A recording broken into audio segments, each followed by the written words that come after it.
Assalamualaikum warahmatullahi wabarakatuh. Saya Ria Novitasari dari Politeknik Kelautan dan Perikanan Sidoarjo ingin membahas tentang studi usaha pembekuan gurita. Sumber daya alamnya melimpah, tanah yang subur, serta keragaman flora fauna merupakan beberapa dari banyak hal yang menjadi keuntungan iklim tropis yang dimiliki oleh Indonesia, karena kita bisa menghasilkan buah dan tanaman yang gak cuma enak, tapi juga berkhasiat. Belum lagi kekayaan sumber daya alam lautnya, salah satunya adalah gurita. Hewan laut ini bisa kita temukan di dalam takoyaki. Itu loh, cemilan khas Jepang yang berbentuk bola.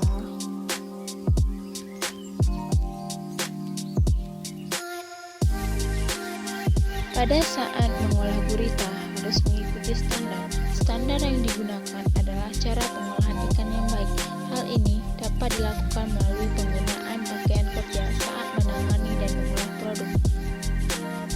Selain pakaian kerja, kita juga harus mencuci tangan terlebih dahulu sebelum masuk ke ruang proses menggunakan air yang mengalir, lalu tangan yang sudah dicuci dikeringkan menggunakan hand dryer atau alat pengering. Pada video kali ini, saya akan membahas tentang pembekuan bayi gurita untuk diekspor ke Afrika dan Eropa. Pengolahan gurita sebanyak 3 ton per hari. Baby octopus yang diambil dari kawasan pantai utara Pulau Jawa ini akan disortir terlebih dahulu. Bayi gurita ini dipisahkan terlebih dahulu berdasarkan ukuran dan kualitasnya. Yang diproses pada video ini adalah bayi gurita yang beratnya 10-200 gram. Selain itu, kualitas juga dipilih.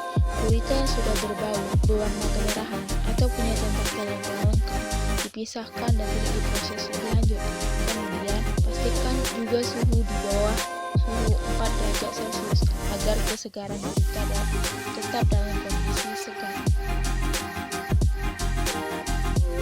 Selanjutnya adalah proses pencucian gurita. Kemudian proses penyiangan, yaitu proses pembersihan beberapa bagian dari daging gurita. Yang pertama, bagian perut wajib dibersihkan, terus mata, dan terakhir bagian gigi dan gusinya. Lanjut, gurita akan dimasukkan ke dalam tangki, direndam menggunakan larutan garam selama 1 jam supaya daging gurita menjadi kenyal. Selanjutnya adalah proses penyusunan gurita di dalam pan supaya daging gurita mudah dipacking dan susunan daging gurita menjadi lebih menarik. Gurita yang sudah disusun kemudian dimasukkan ke dalam mesin pembekuk menggunakan contact freezer, suhunya minus 40 derajat Celcius selama 4-5 jam. Gurita yang sudah beku selanjutnya dilakukan proses glazing, yaitu menggunakan air dingin yang suhunya di bawah 5 derajat Celcius supaya daging gurita tidak kering sehingga kesegaran gurita tetap terjaga sampai ke tangan konsumen. Selanjutnya yaitu proses pengemasan yang dilakukan di ruang yang bersuhu dingin. Baby gurita ini sangat praktis karena tinggal langsung diolah sesuai selera masing-masing.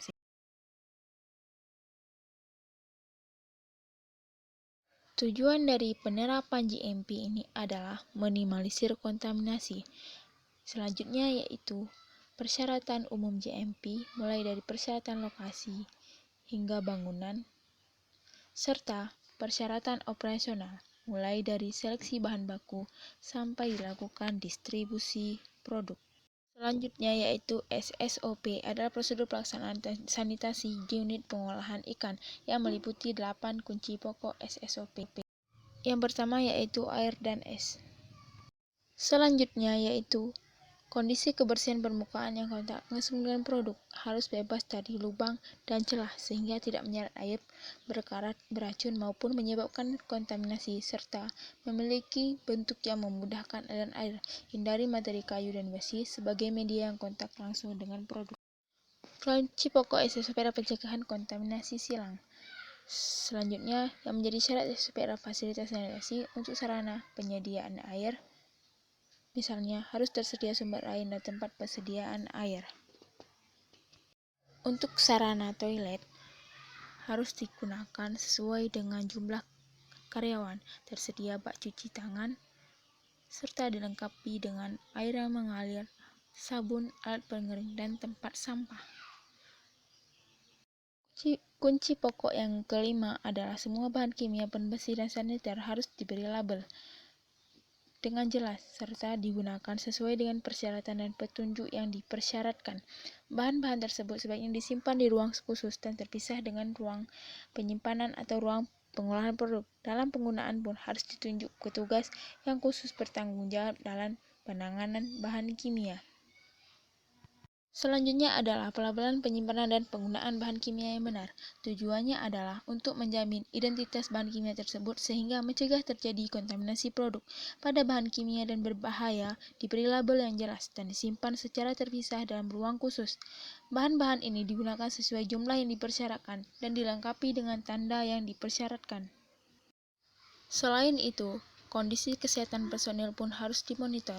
Hal ini bertujuan untuk minimalisir kontaminasi mikrobiologi dari personil yang sakit luka atau kondisi serupa lainnya, seperti penyakit kulit. Aspek ke-8 yang menjadi poin terakhir kunci pokok SSOP adalah pengendalian pers atau binatang yang pengganggu dari unit pengolahan. Dengan menerapkan cara pengolahan ikan yang baik, produk yang aman, bermutu, dan berdaya saing dapat terwujud. Mungkin hanya ini yang dapat saya sampaikan pada video kali ini. Assalamualaikum warahmatullahi wabarakatuh.